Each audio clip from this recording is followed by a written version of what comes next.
Squad lawmaker accuses Fed Chief Powell of engineering a recession by raising interest rates. A far-left House Democrat told Federal Reserve Chairman Jerome H. Powell on Wednesday that he is engineering a recession by raising interest rates to lower inflation, and demanded that the central bank pull back from future rate hikes. Rep. Ionga Presley of Massachusetts, a member of the Liberal Squad, twice asked Mr. Powell during a House Financial Services Committee hearing to halt his course of raising rates. She said the Fed is risking a recession because rate hikes generally lead to layoffs. Mr. Powell rejected her assertion that a recession is inevitable and said the central bank must combat chronic price increases.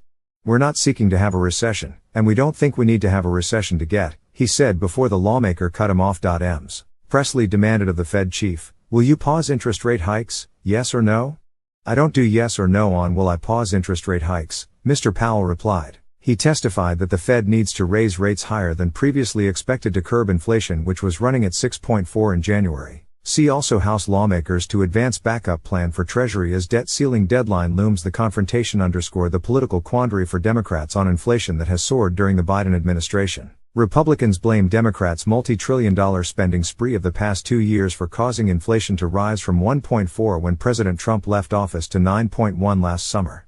"President Biden's kowtowing to the far left is what got us into this inflationary mess," said Committee Chairman Patrick McHenry, North Carolina Republican. "Since President Biden took office, we have experienced inflation at rates not seen since the early 1980s. Inflation rapidly accelerated after Democrats passed their so-called American Rescue Plan Act, which poured nearly $2 trillion of inflation fuel into the economy. Instead of being rescued by Democrats, Americans were punished with pain at the grocery store and sticker shock at the pump."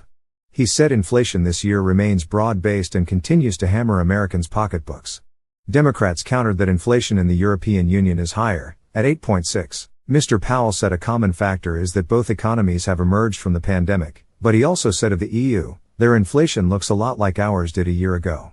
To bring inflation down to its target rate of 2, the Fed has raised its benchmark interest rate at the fastest pace in 4 decades, to about 4.6, the highest in 15 years. The central bank is expected to announce another rate hike at its next meeting on March 22. The rate increases are projected to raise the unemployment rate, now at a 54-year low of 3.4, to 4.6 by the end of this year. That translates into about 1 million lost jobs. Rate hikes also typically make mortgages, auto loans, credit card rates and business lending more expensive. Ms. Presley told Mr. Powell that engineering a recession to bring inflation under control is not the right strategy.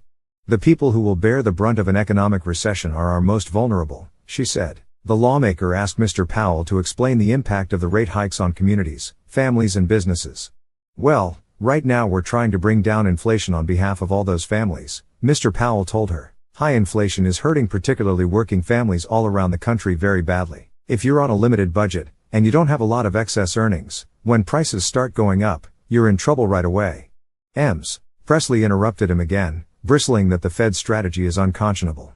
"The most devastating impacts will be to our most vulnerable veterans, the elderly, low-income workers, black and brown workers, those who have been ignored and been neglected in the name of what you refer to as appropriate monetary policy," she told Mr. Powell. "Our most vulnerable workers and families cannot afford to wait for you to realize the harm that you are doing. In my opinion, this sounds more like the assertions of a greedy corporation than someone who has a public mission on behalf of the people of this country." Another member of the squad, Representative Rashida Tlaib, Michigan Democrat, accused the Fed of being more obsessed with wages than they are in regards to the monopolies and the corporate profiteering. She asked Mr. Powell why the Fed doesn't crack down on egregious corporate executive salaries. Mr. Powell replied, "We don't do competition policy, and we also don't, broadly speaking, regulate corporate wages."